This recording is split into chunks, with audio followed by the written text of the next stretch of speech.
சொற்பொழிவாளர் மகாவிஷ்ணு விவகாரம் சர்ச்சையான நிலையில் மாவட்ட முதன்மை கல்வி அலுவலர்கள் பள்ளிகளில் தனியார் நிகழ்ச்சிகளை நடத்த அனுமதிக்க கூடாது என்றும் துறையின் அனுமதி இல்லாமல் யாருக்கும் அனுமதி வழங்கக்கூடாது என்றும் பள்ளிக்கல்வி இயக்குநர் கண்ணப்பன் எச்சரிக்கை விடுத்திருக்கிறார்.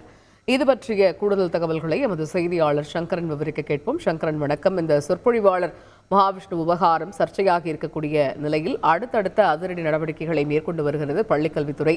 அந்த வகையில் தற்பொழுது பிறப்பிக்கப்பட்டிருக்கக்கூடிய புது உத்தரவு என்ன? விரிவாக விவரிங்க. காயத்ரி, சொற்பொழிவாளர் மகாவிஷ்ணு சென்னையில் 2 அரசு பள்ளிகளில் நிகழ்ச்சி நடத்திய விவகாரம் பெரும் சர்ச்சையை ஏற்படுத்திய நிலையில் நீங்கள் குறிப்பிட்டது போல தொடர்ச்சியாக பல்வேறு நடவடிக்கைகள் எடுக்கப்பட்டு வருகின்றன.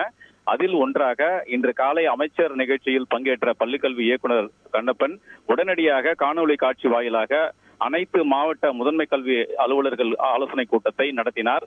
பள்ளிக்கல்வி இயக்குநர் அலுவலகத்தில் இருந்து நடைபெற்ற இந்த கூட்டத்தில் 38 மாவட்ட முதன்மை கல்வி அலுவலர்களும் பங்கேற்றனர். இந்த கூட்டத்தில் இயக்குநர் பல்வேறு உத்தரவுகளை பிறப்பித்திருக்கிறார். முதன்மை கல்வி அலுவலர்களுக்கு ஒரு சர்க்குலர் கூட தயாரிக்க தெரியவில்லை, தவறாக தயாரிக்கிறார்கள். இதனால் பல்வேறு சர்ச்சைகள் ஏற்படுகின்றன. எனவே இந்த அறிக்கையை தயாரிக்கக்கூடிய விஷயத்தில் கவனமாக இருக்க வேண்டும் என்று தெரிவித்திருக்கிறார். மேலும் அரசு பள்ளிகளில் எந்த ஒரு பள்ளிகளிலும் ஒரு தனியார் நிகழ்ச்சிகளை நடத்துவதற்கு அனுமதி தரக்கூடாது. அரசினுடைய அனுமதி இல்லாமல், துறையுடைய அனுமதி இல்லாமல் எந்த ஒரு அனுமதியும் வழங்கக்கூடாது. இதை மீறி அனுமதித்தால் முதன்மை கல்வி அலுவலர்கள் மீது கடுமையான நடவடிக்கை எடுக்கப்படும் என்று தெரிவித்திருக்கிறார்.